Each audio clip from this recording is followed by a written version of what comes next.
três atitudes poderosas para alimentar a sua autoconfiança. Quando eu digo autoconfiança, o que eu quero dizer? Eu não quero dizer daquela pessoa que não tem medo ou que não sente algum nível de insegurança na sua vida. Eu quero dizer daquela pessoa que sabe fazer a travessia, que pode até sentir medo, que pode sentir insegurança, porque isso faz parte da vida. A gente não tem como evitar totalmente. Porque quando a gente começa a crescer, a fazer uma coisa nova, a sair da zona de conforto, é natural que venha o medo e que venha algum grau de insegurança. Então, eu estou falando de sentir e saber lidar com isso, de sentir e encontrar dentro de si mesmo ferramentas importantes para superar o medo ou a insegurança, a dificuldade que você tenha nesse momento, né? E hoje, então, vamos falar de três atitudes extremamente poderosas, né, que alimentam essa autoconfiança em você. A primeira atitude delas é aprender a separar o medo imaginário do medo real. E o que é isso? Medo imaginário é aquele que vem através do nosso pensamento, por exemplo, ou através das lembranças. Então, alguém que chega e conta para você: nossa, eu estava na estrada e aconteceu isso. Eu vi um acidente, é, ou eu fui assaltada porque o trânsito ficou parado, que te conta algo, né, que deixou uma marca naquela pessoa e você registra aquele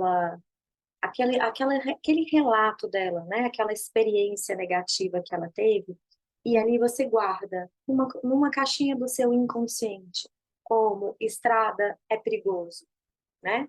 Precisa, e estrada é, né, gente? Não é, estrada tem um grau de perigo mesmo, mas é preciso aprender a lidar com isso para não se limitar. E aqui a gente vai separar esse exemplo. Por que eu trouxe esse exemplo? Porque aqui a gente une dois medos, tá? O medo real, o medo imaginário. Isso é comum no dia a dia. O medo real é estrada é perigoso, porque a gente sabe pelos índices, né, que acidentes acontecem a todo instante. Então, sim, tem um nível de perigo, tem um nível de risco. Mas também, o que acontece? Junta esse medo real, que é perigoso, que tem um índice real, com o medo imaginário. O que é as lembranças, os casos que você soube, ou até experiências do passado que você tenha tido, que somam a esse medo real. É como colocar um pó de pirlim-pim-pim.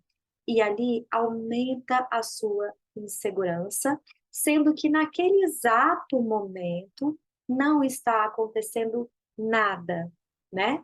Mas como lidar com isso na prática?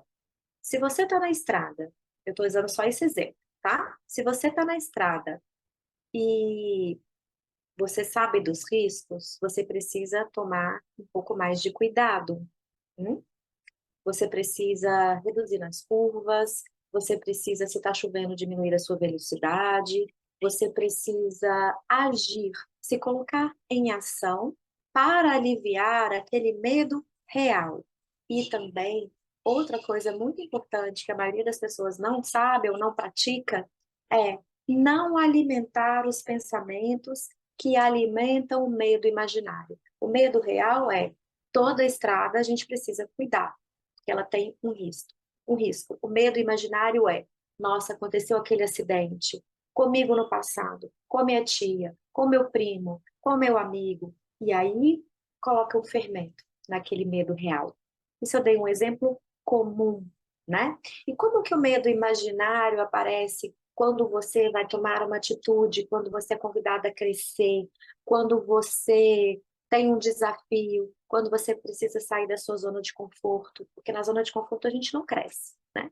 Na zona de conforto, a gente fica estagnado. É aquele lugar onde a gente até gostaria de realizar, gostaria de ter algo, mas se a gente não age, se a gente permanece ali pelo medo, pela insegurança, as coisas não se realizam sozinhas. Então, imagina que você vai tomar uma decisão importante. Ah, vai começar um emprego novo, vai assinar um contrato, seja de casamento, seja um contrato de sociedade de um negócio, e aí vem um medo, porque é real, né? Quando a gente assina um contrato com alguém, quando a gente casa com alguém, tem sempre um risco, porque viver, gente, é arriscado. Não tem jeito, para a gente estar aqui vivo hoje, nós estamos correndo risco a todo momento. Mas como lidar com isso, então, quando você precisa tomar uma atitude? Você precisa avaliar os riscos, e aí eu ensino no meu curso Sementes do Florescer para as minhas alunas uma coisa que eu chamo de mapa mental das decisões. O que que é isso? Você avaliar as possibilidades que você tem. Por exemplo, vamos aqui avaliar a possibilidade de um negócio, de assinar um contrato com alguém, de um negócio. Então, você quer uma parceria, por qualquer motivo que seja, ou porque você não tem o investimento todo, ou porque você não domina tudo, e aí a outra pessoa tem qualidades que você não tem. Por exemplo, de repente você não domina a parte comercial, você não sabe fazer uma venda, e a outra pessoa é muito boa em venda, e você é muito bom em estratégia, né? Você é muito boa em estratégia, ou você é muito boa com a parte burocrática, você é muito organizada, você lida bem com dinheiro, você lida bem com a parte financeira, mas você não consegue vender. Então, aqui é muito legal quando a gente une as nossas qualidades com as qualidades de alguém que pode somar conosco, né? Para isso acontecem as sociedades. Então, imagina que você está ali pensando em fazer uma sociedade com alguém, mas a sua cabeça começa a pensar: será que vai dar certo? Ah, mas e se der errado? Ah, mas e se eu investir esse dinheiro e não tiver retorno? Ah, e se a outra pessoa desistir no meio do caminho? Ah, e se a gente não se entender? Ah, e se? Esse próprio e se alimenta o seu medo imaginário. Por quê? Porque aqui no presente, com as ferramentas que você tem, porque obviamente, para você fazer um contrato com alguém, você assinar um contrato na sociedade com alguém, você não vai assinar um contrato na sociedade com qualquer pessoa, né? Você vai avaliar com quem você vai se associar, obviamente, porque senão é uma imaturidade, é uma infantilidade. Então, o primeiro momento é avalie. Quem é aquela pessoa? Vocês, bom dia, queridas. Bom dia. Quem é aquela pessoa que está entrando ali na sua sociedade? Quem é aquela pessoa que vai fazer o seu negócio junto com você crescer? Hum? Quem é aquela pessoa? É alguém que você confia? Parte desse princípio. É alguém que tem um caráter, que você já avaliou, você já pesquisou, você já foi sondar, ela é conhecida de alguém, porque quando a gente tem referência sobre aquela pessoa, aumenta a nossa confiança. Então, aqui nós estamos falando de confiar. Então, você já buscou, imagina que você já buscou todas essas referências, você já tem tudo isso na sua mão, mas você não tem garantia, né? E é isso que dá medo, não ter garantia, porque a gente só quer ganhar, né? O ser humano só quer ganhar. E não ter essa garantia traz um medo e uma insegurança real, verdadeira, porque 50% de chance de dar certo, 50% de chance de dar errado, se você está se alinhando com uma pessoa boa, que você considera boa, né? Então, ok, esse é o medo real. Como é que você pode se preparar na vida prática para lidar com esse medo? Porque o medo, ele não é nosso inimigo, a insegurança não é nossa inimiga. A insegurança e o medo vêm para nos deixar em alerta, para falar, olha, cuida daqui. Quando o medo é acolhido, ele é atendido e você se preocupa e se prepara para atravessar aquele medo, o medo acalma, porque ele tem uma mensagem que é alerta, cuidado, aqui você precisa ter atenção. Se você atende esse medo, tem atenção e toma cuidado, o medo ameniza, porque ele se sente integrado em você, a função dele foi completada e você pode seguir adiante, né? Então, na prática, isso é você se preparar e se colocar em ação. Esse é o terceiro ponto aqui, tá? Depois eu vou contar toda uma história e depois eu vou recapitulando todos os pontos. Você se preparar e se colocar em ação. Se colocar em ação como? Vai fazer uma sociedade? Como nós vamos estabelecer um contrato? Ai, mas é muito meu amigo, eu não tenho coragem nem de fazer um contrato. Aí você peca. E aí você aumenta os seus riscos. Não importa se é sua amiga, se não é sua amiga, não importa o nível de amizade ou de profundidade na relação, se é seu parente, se é seu pai, se é sua mãe, não importa. É importante ter um contrato, né? Para os dois lados. Não é um contrato para levar vantagem, é um contrato para que o negócio seja bom para você e para o outro. Porque um negócio prospera, vai adiante, quando os dois ou as duas pessoas sentem confiança e se sentem protegidas e doam da sua energia. E você doa da sua energia quando você sente que você está em nível de igualdade com a outra pessoa. Porque se uma pessoa está em desvantagem, já começa a desestabilizar. Então, é isso, né? O primeiro ponto é separar o medo imaginário do medo real. O medo imaginário é e se, que aumenta a sua insegurança, que alimenta os seus medos e que impede muitas vezes você de fazer o que precisa ser feito, de agir em prol do seu crescimento, do seu desenvolvimento pessoal, né, dos seus sonhos, dos seus projetos. E o medo real, que toda situação traz um risco, você se perguntar como eu me preparo, quais as ferramentas eu tenho à minha disposição, que são minhas, ou que eu posso pedir ajuda para alguém, por exemplo, para que eu possa me sentir protegida, me sentir resguardada, também resguardar o outro. Estou falando no nível de sociedade. Mas imagina que você vai fazer sozinho, da mesma forma, só não vai ter o contrato. Mas o medo imaginário é, e se não der certo? O que que o outro vai pensar de mim se eu fracassar? Ah, e se ninguém se interessar pelo que eu tenho para oferecer ou para dizer? Ah, e se a minha vergonha? Aí, esse é o medo que alimenta a sua insegurança e que não te ajuda e que ele sabota seu crescimento. E o medo real é, se você está sozinho, quais são os recursos? O que você sabe fazer? Como você pode oferecer de verdade, de bom grado, né? E como você pode se preparar para oferecer aquilo que você tem para oferecer? Ok? O medo te protege, tá? Ele tem essa função de te deixar em alerta, que é o medo real. E como é que você aprende a separar o medo real do medo imaginário na prática? Estando no presente. No presente. Porque a maior parte do tempo, o ser humano está no passado, nas memórias, nas lembranças, boas ou ruins. E quando a gente está falando de insegurança, elas são ruins. Ah, eu já tentei e não deu certo. Ah, eu não me preparei direito, ou então eu já fiz aquilo e deu errado. Então, esse é a ligação com o passado, com as suas memórias, se você entra para o alimento do e se, elas te paralisam. Mas se você usa suas memórias no presente, como é usar a memória no presente? Ah, eu tentei e não deu certo. Opa, beleza, ok. Alerta, sinal de perigo. Beleza, vou ficar atenta. O que que eu fiz no passado? Quais as atitudes eu tive? O que que eu, qual a minha atitude contribuiu para que não desse certo? Hum? Ah, eu fiz uma coisa sem me preparar. Ah, eu fui para dar uma palestra e falar em público e não me preparei, não fiz um roteiro, não estudei. Ah, beleza, então eu contribuí. Ah, eu dormi mal na noite anterior, eu alimentei os meus medos, eu fiquei pensando o tempo inteiro. Ah, e se ninguém aparecer? E se ninguém entender o que eu estou falando? Ah, e se? Então ali você já vai tendo direcionamento de como você contribuiu para aquela situação não dar certo, tá?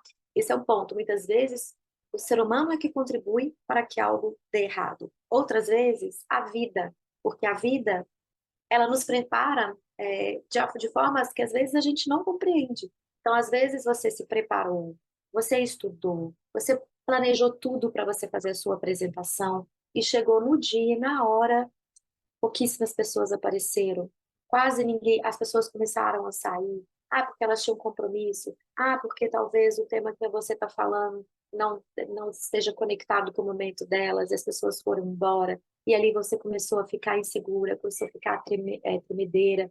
Então, como é encontrar um recurso dentro de você, através da respiração, por exemplo, que te conecta exatamente com o presente, com aquilo que você tem de bom para ofertar, mesmo que seja para uma pessoa, para duas pessoas, para três pessoas que estão ali com você. O que que você pode oferecer do seu melhor? seu verdadeiro conteúdo, porque a gente olha ali só aquela situação e esquece que a gente planta uma sementinha que ela vai reverberar, que essa pessoa vai comentar com outra, né?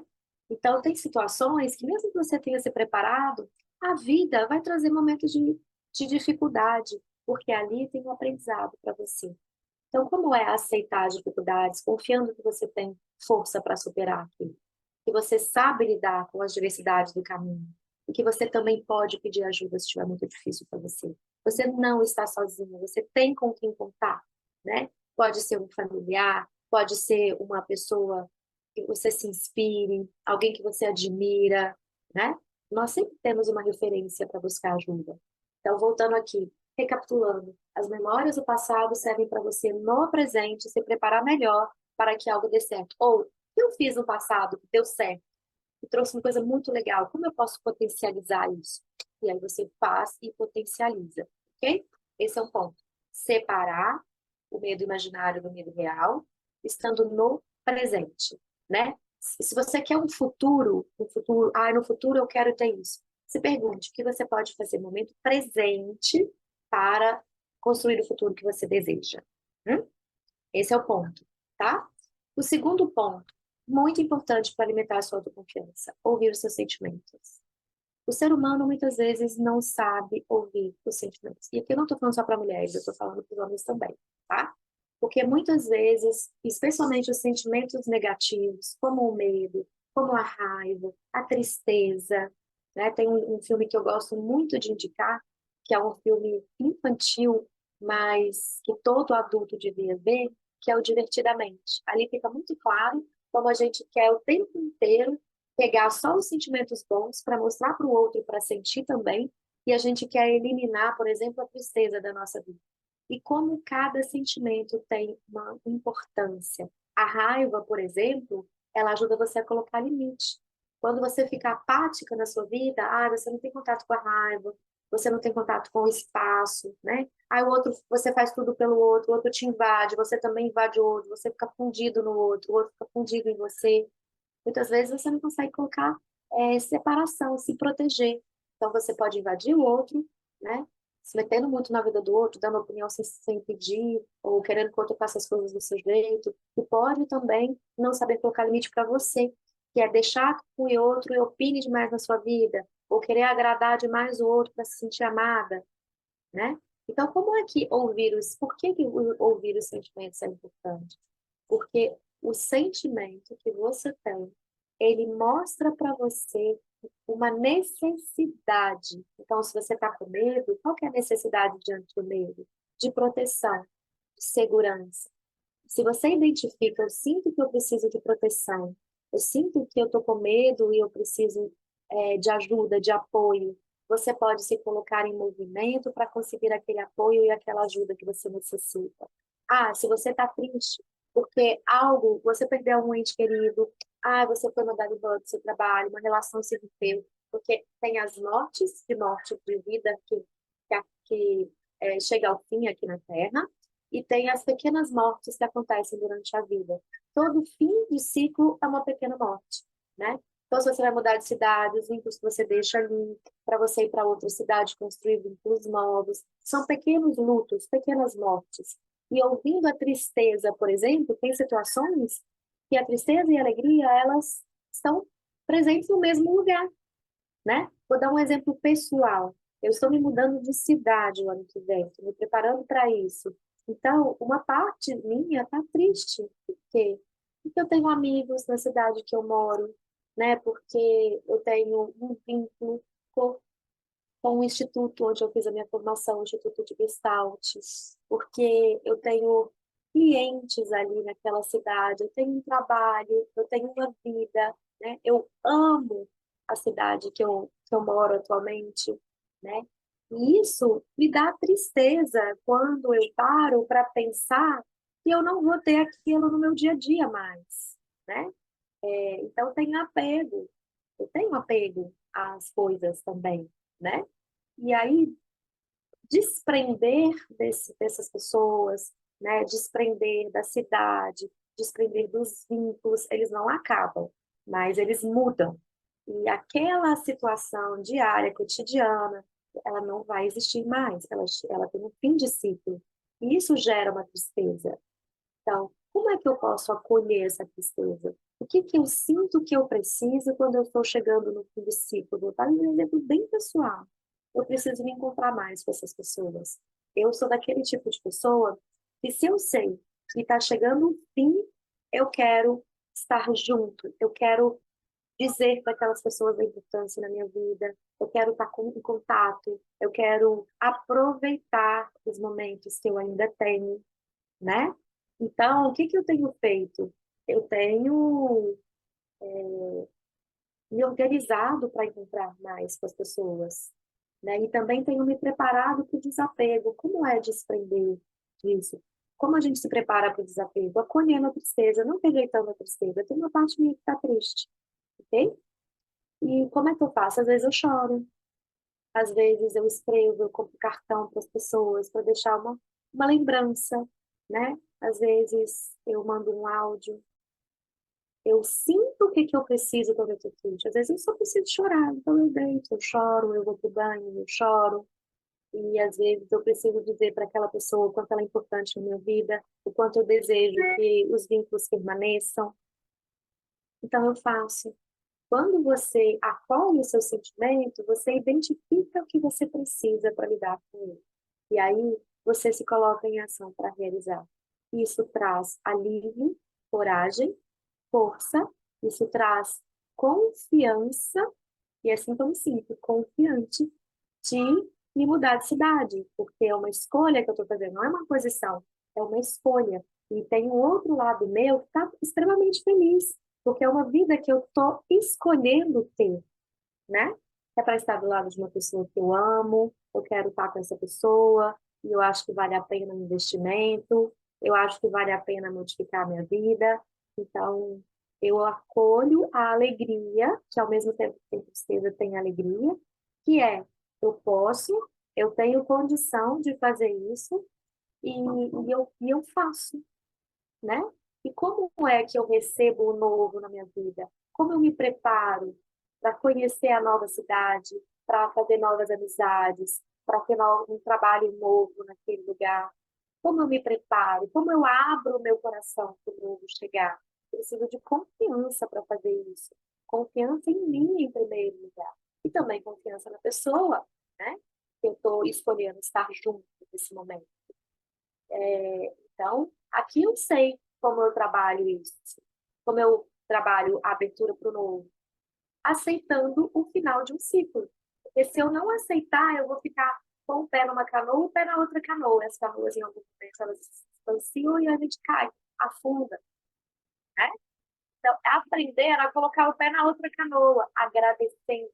A atitude de ter gratidão por tudo que você viveu, fazendo no coração as experiências ajudam para o novo ciclo, para uma nova etapa. Isso com qualquer coisa na sua vida.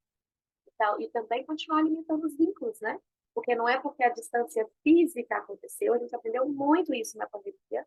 Nós aprendemos que os vínculos, eles ultrapassam a, o físico, né? Eu, por exemplo, quando perdi a minha varinha, minha cadela, eu sinto até hoje que o amor é maior do que a morte, porque eu continuo amando ela como nunca. Sempre amo, vejo uma foto, vejo um vídeo, alimento um amor que eu tenho por ela. E eu acredito que o amor é maior do que a morte. Então, como alimentar os seus vínculos? Você tem condição de fazer isso. Isso vai trazer para você uma confiança de você poder ir e não perder aquilo que você tem. Sim, vai haver distância física, mas não vai haver distância no coração. Entende? Então, isso você tem nas suas mãos para você fazer, para você realizar. Então, o segundo ponto é escutar os seus sentimentos e daí se perguntar o que eu preciso quando eu sinto alegria, eu quero sair, eu quero contar para alguém, eu quero comemorar, eu quero ir para um parquinho, eu quero ligar para alguém, o que eu preciso quando eu estou triste, eu quero deitar, eu quero ficar recolhida, eu quero ficar quietinha, eu quero escrever para falar da minha tristeza, eu quero ligar para uma amiga, eu quero ter um colo de mão, eu quero, o que que eu preciso, e você age em direção àquilo que você precisa. E o terceiro ponto é exatamente se colocar num lugar que é assim, você abrir mão do perfeccionismo e da autoexigência. Para quê? Porque quando a gente começa algo novo, a gente tem uma ideia, o ser humano, acredita, muitas pessoas trazem isso, o ser humano vai muito atrás disso, de se tornar referência logo de cara, ai, de começar grande como alguém de referência para você. Ah, você se inspira em alguém e você quer ser aquela pessoa sem olhar para trás, para o caminho que aquela pessoa percorreu lá de trás, que ela construiu até chegar onde ela está hoje. Então, como que você pode fazer isso? Se colocando em ação, entendendo que primeiro você faz, depois você corrige o que tiver, que você entender que não está bom, ou que estiver errado no seu ponto de vista, né? Você se coloca em ação, entendendo que por mais que você tenha se preparado, você tenha buscado ferramenta, é a prática, é o dia a dia que faz você se tornar uma pessoa boa e se tornar referência naquilo que você faz.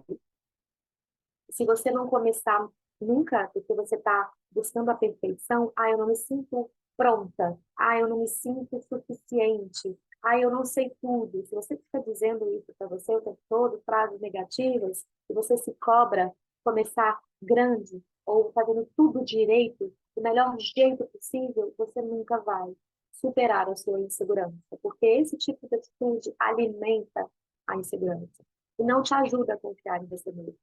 Como é que você alimenta a sua confiança? Se colocando em ação com o melhor que você tem. Sim, porque quando você se prepara da melhor maneira possível, você se compromete com aquilo que você está fazendo, a própria atitude de se comprometer te dá a ferramenta, te dá a segurança e estrutura para começar. Então, primeiro você começa e depois você vai aprimorando aquilo que você quer. Ah, você abriu uma loja, aí veio só um cliente, dois clientes. Começa a ouvir o que que seu cliente está buscando, o que que seu cliente está procurando. Se de repente você abriu uma loja para vender o tamanho, sei lá, é, não sei, de repente na sua loja tem mais roupas lisas, você tem uma loja de roupas, tem roupas lisas, e as pessoas estão procurando roupas estampadas, coloridas, sabe? E aí você começa a ouvir aquele cliente também, falando assim, ah, a gente entra, eu não queria um vestido estampado, queria um vestido de flor, e você só tem, sei lá, vestido de triângulos, estampa de triângulos, né? Então, você começa a ouvir o seu cliente. Ah, ele está buscando isso, ele está procurando isso. Por aqui eu posso crescer. Por aqui eu posso melhorar a qualidade do meu serviço. Então, aí você começa a ouvir outra pessoa, e aí você começa a pegar as ferramentas que você tem e colocar isso no mundo. Assim você vai crescendo, compreendendo que o crescimento é lento, porque muitas vezes a gente quer para ontem, especialmente no mundo de hoje, onde as coisas estão a um clique do nosso, né, a gente compra tudo com um clique no celular, a um dedo de distância. Só que as construções da vida, elas são lentas. E você precisa ter uma coisa que chama constância e persistência, mas também abraçar a sua humanidade imperfeita que falha, que às vezes se equivoca. Então, para você, o terceiro ponto aqui é essencial que você saiba abraçar a sua humanidade imperfeita, ofereça o melhor que você tem naquele momento e comece com aquilo que você tem, com um pouquinho que você pode oferecer, né? Então, por exemplo, quando eu estava na faculdade, lá atrás, gente, isso daí deve ter sido em 2000, 1998, sei lá, 1999, por aí, uma das matérias que eu tinha, que era administração, a gente foi estudar algumas marcas grandes. E uma das marcas que a gente estudou foi a Copenhague.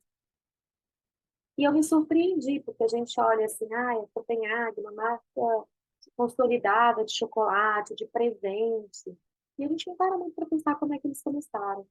Quando eu fui estudar essa marca, a Copenhague começou não vendendo nada. Começou dando errado. Começou porque era um chocolate mais elaborado, tinha um preço mais alto, e as pessoas não queriam comprar o chocolate por aquele preço. Porque as pessoas não davam valor para a qualidade do chocolate. Elas queriam só o chocolate. E era caro. Elas compravam um. E a Copenhague perrengou ali por um tempo, até ela entender, mas ela não desistiu, ela persistiu. Ela foi fazendo isso que eu estou falando, ouvindo os clientes. Por que os clientes não compravam? Ah, porque é caro. Chocolate por chocolate, eu tenho aquele outro ali que é mais barato. Ah, é, porque eu não vou investir mesmo.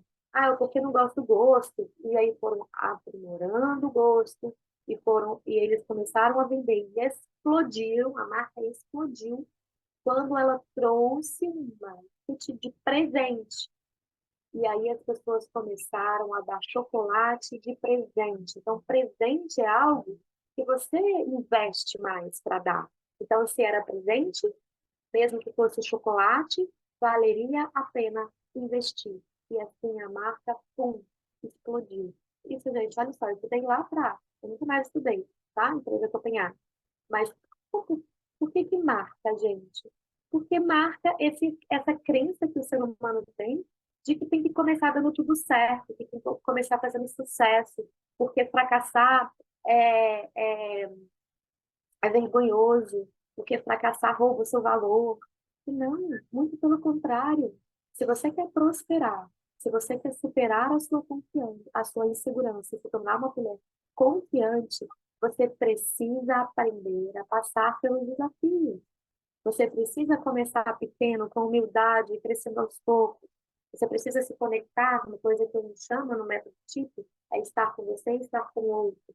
Você precisa oferecer o seu melhor e você sim precisa investir em construir esse seu melhor, mas também precisa ouvir o outro.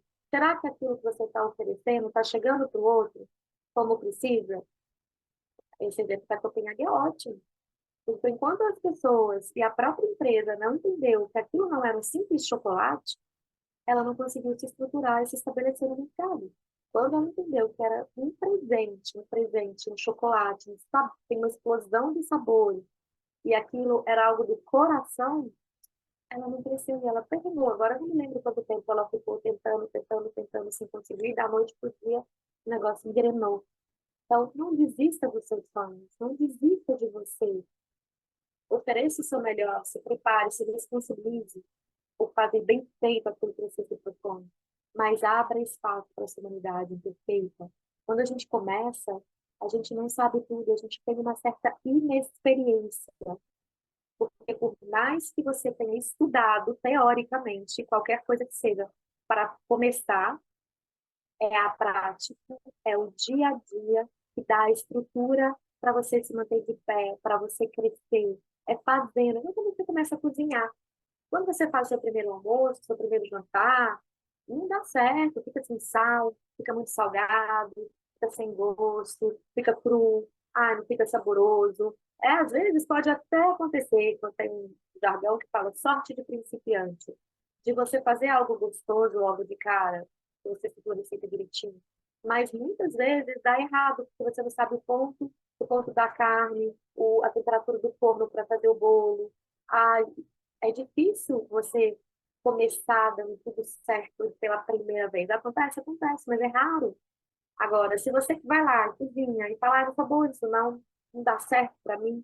Se você não gosta, ok, você tem essa opção, você tem escolha. Mas se é algo que você gosta e você só fica remoendo para você que você não consegue, você não sabe, eu fico insegura porque as pessoas vão achar minha comida ruim. Você nunca vai aprender a cozinhar. Então, faça, cozinhe. Aí hoje ficou sem sal. Aí você põe um pouco mais de sal. Mas hoje ficou muito salgado. Aí você põe um pouco menos do que você colocou no dia anterior e um pouco mais do que você colocou no outro dia. Até você achar a medida. Aí você achando a medida, você praticando, daqui a pouco você vai ter uma pessoa que vai ser considerada, nossa, aquela mulher cozinha bem demais. O que ela faz na cozinha, meu Deus, de repente você ama cozinhar, é um hobby para você, mas você fica insegura, você não confia, né? Porque você exige de você, você fica com medo do julgamento do outro, você teme ser vista como uma pessoa que erra. E vou te contar, por mais que você tente, é impossível não errar, porque nós somos seres humanos imperfeitos. Então, aprender a aceitar. a sua humanidade imperfeita. E eu gosto sempre de complementar, mas em evolução faz com que você alimente a sua autoconfiança. Faz com que você se permitir errar sem ter medo desse erro, dizer, ok, hoje eu errei, mas amanhã eu vou fazer de novo. E eu vou fazer tantas vezes quantas forem necessárias para eu me tornar bom naquilo que eu escolher, ou boa naquilo que eu escolhi fazer. Então, se permitir esse lugar, o início, se permitir recomeçar, né?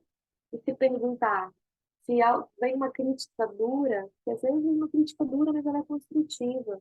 Você aprender também a receber crítica sem levar aquilo tanto para o lado pessoal, falo que sem desminuir. Como que é aprender a receber uma crítica sem desminuir?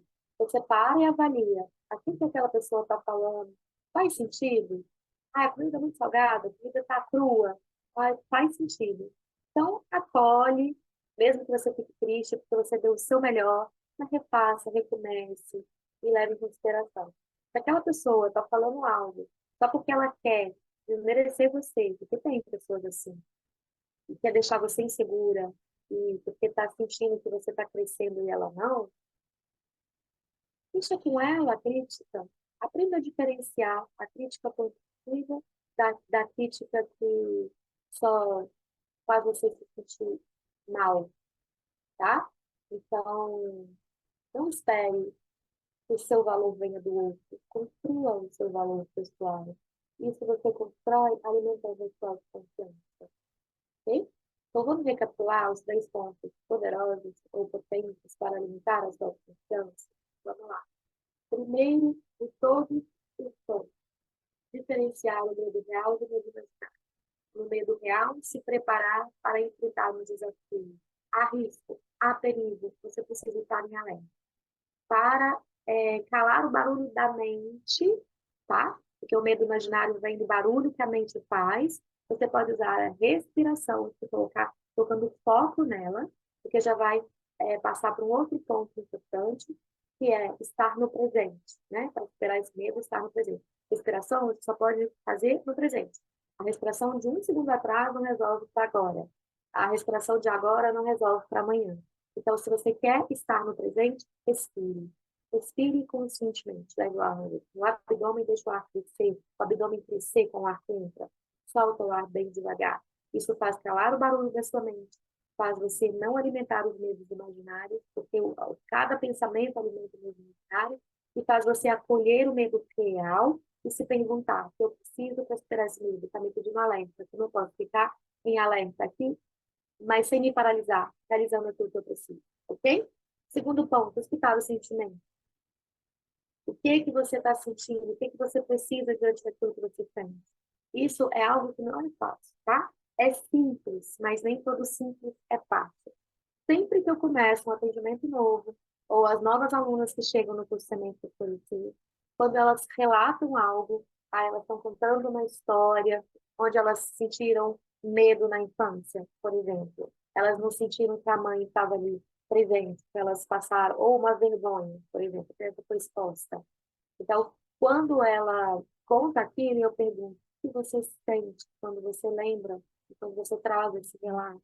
A pessoa fala assim: eu sinto que eu precisava, eu sinto que foi desonesto, ou que a minha mãe não cuidou de mim, ou que aquela pessoa não podia ter feito o que ela fez. E aí eu digo: isso não é o que você sente, isso é o que você pensa. Você pensa que a outra pessoa não poderia ter exposto você mesmo sendo criança. Então, um caso comum, às vezes uma criança faz xixi na roupa, faz cocô na roupa, quando ela está tirando a fralda, bem pequenininha, 3 aninhos. Isso aconteceu ontem, na aula do curso Semente de Florescer. Uma aluna trouxe esse relato de memória passada para trabalhar em segurança, e ela trouxe um relato dela com 3 aninhos de idade. Ela estava tirando a fralda e ela fez cocô na rua e sujou a roupa. E a mãe a expôs na rua. Ela mostrou para as pessoas, ela não protegeu a criança. Ela falou: que feio isso. Você não pode fazer isso na frente de todo mundo. Fazer cocô na calça é muito feio. E ela sentiu muita vergonha. Então, ontem, quando eu perguntei o que ela sente, ela trouxe muita tristeza. E aí, por quê? Porque ela já está no curso, ela já aprendeu a sentir. Mas muitas vezes as pessoas respondem assim: eu sinto que foi injusto o que a minha mãe fez comigo. Ela não tinha esse direito. E isso não é o que você sente, é o que você pensa. Então, o que você sente quando você pensa que a sua mãe foi injusta com você, que em vez de te proteger, ela te expôs, te trouxe uma vergonha muito grande? O que você sente quando você se dá conta dessa exposição, dessa vergonha? Quando você vê que a sua criança passou uma situação muito difícil para ela poder lidar, aí as pessoas entram no sentir. Então, aprender a escutar os seus sentimentos permite que você haja, né, atendendo uma necessidade que chega. Porque todo sentimento faz uma mensagem e uma necessidade, ok? Seja uma necessidade de comemoração, uma necessidade de acolhimento, uma necessidade de colo, não importa. Os sentimentos trazem uma informação importante e direcionam o seu caminho. E isso alimenta a sua segurança, porque quando você sabe o que você precisa, você sabe que você é capaz de conseguir aquilo que você precisa. Um exemplo bem básico disso é, se você está com sede, você está incomodada e você pensa que você está com fome, aí você pensa que você está assim, aí depois você fala, ah, é sede, e aí você vai lá e toma água, pronto, aquele sentimento de sede passou, foi saciado. O sentimento emocional também é assim. Se você sabe que você precisa de colo, e você pediu colo para sua mãe, para sua avó, para uma tia, para uma amiga, pronto, você teve um acolhimento. Passou, você foi atendido na sua necessidade, e você confia que você é capaz de pedir. Isso gera em você uma abertura no coração e aumenta a sua autoconfiança, ok? E o terceiro ponto, né, que eu falei que deixa eu ver, eu não falei muito. O terceiro ponto é aceitar a sua humanidade, a sua imperfeição, mas se comprometer com você, né, e dar o melhor de você, o seu melhor. Então, se você sabe que você teve, sei lá, foi mal sucedido em um projeto, por que você não estudou, você não se comprometeu, você não fez o que precisava fazer?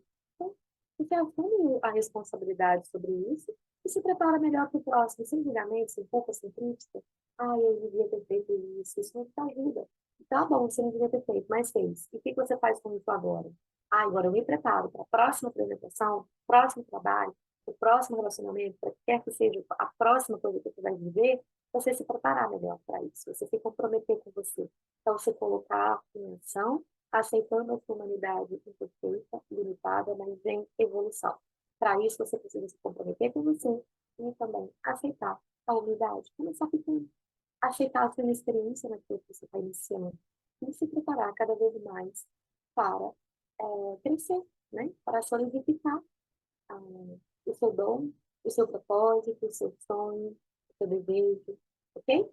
Então, gente, esses são os três pontos essenciais. Tem outros, mas deles derivam muitos outros, ok?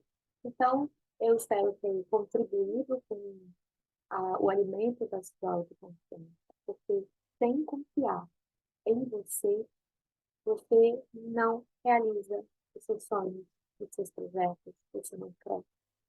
A autoconfiança, gente, é solo sagrado do nosso florescimento. É adubo, é terra e ao mesmo tempo adubo. É daquelas terras aquelas terras que já vinham adubadas? Essa é a autoconfiança. Se você trabalha a sua autoconfiança, você é capaz de realizar coisas inimagináveis. Inimagináveis. Se você alimenta a sua insegurança, você se torna pequeno. Você se poda. Você tem potencial dentro de você, mas não desfruta dos potenciais, não se apropria dele, não coloca isso à disposição do outro também. Mas quando você alimenta a sua autoconfiança, aí, meu Deus, o crescimento é contínuo, né? No tempo da vida, não no seu tempo. Isso é muito importante, tá? Não é porque não aconteceu no seu tempo que você não vai crescer. Mas no tempo da vida, se você persistir, se você não desistir, se você continuar todos os dias alimentando a sua insegurança, desculpa, alimentando a sua autoconfiança, aceitando as inseguranças da vida, aceitando a sua humanidade, porque como eu falei no início, medo e insegurança tem uma função, se você acolhe esses sentimentos, você descobre o que você precisa fazer e você transforma insegurança em potência, em autoconfiança, em realização. Ok? Eu deixo aqui um beijo para vocês e lembrando que Hoje eu comecei um pouquinho atrasada, mas toda terça-feira, às 8h30 da manhã, tem live, tá? No programa Semeando a Confiança. E às 8h30 da noite, das quintas-feiras, tem o programa Momento Terapêutico. Então, se você gostou dessa live, se fez sentido para você esse conteúdo, se esse conteúdo te ajudou a crescer, encaminha essa live, encaminha esse conteúdo para alguém que também precisa ouvir isso. Alimenta a confiança de quem você gosta. Alimenta a confiança de quem você ama. Porque quando você ajuda o outro, você também está ajudando você mesmo. Ok? Uma via de mão dupla ali. Se a gente oferece para o outro, a gente também alimenta a gente. Eu tenho, meu mestre Cláudio Naranjo dizia assim, que é muito, a gente não, depois eu posso fazer uma live inteira sobre isso, tá? Porque é um tema que dá pano para manga. Mas o Cláudio dizia assim, é mais negócio amar do que ser amado. Porque quando a gente está amando, aquilo alimenta a gente mesmo. Então, alimenta a sua autoconfiança e ajuda a alimentar a autoconfiança da outra pessoa. Quando você transborda a autoconfiança e ajuda outra pessoa, você se sente ainda mais confiante. Quando a sua confiança começa a tocar o coração de outras pessoas, você fica importante também. Então, encaminhe esse conteúdo para alguém que você pode alimentar. Alguém precisa ouvir isso, ok? E eu deixo um beijo grande para vocês. Até quinta-feira. Eu aguardo você aqui no programa Momento Terapêutico. Uma boa semana. Fica com Deus.